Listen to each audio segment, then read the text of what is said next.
Umabot na sa 6 ang mga sospek sa pagpatay sa Amerikanong marine biologist na si Dr. Kent Carpenter. Balita mula sa Camp Crame, atin ni Radyo Patrol, Marlene Padiernos. Marlene!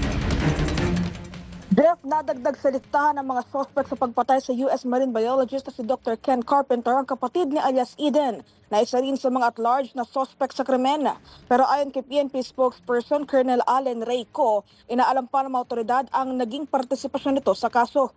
Gayunpaman, may tuturing na aniyang case solved ang kaso dahil tukoy na nila ang mga suspect at motibo sa krimen. Samantala, may dalawa namang tinitignang possible perpetrators ang pulisya sa pagpatay sa political vlogger na si Alicia Lipata o mas kilala bilang si Mima Alicia. Tinitignan din nila ang posibilidad na may mastermind sa krimen. Sa ngayon, sinisilip ng PNP na motibo sa krimen ang anggulong may kaugnayan sa pagiging political vlogger na biktima o ang kanyang koneksyon sa kanyang dating karelasyon.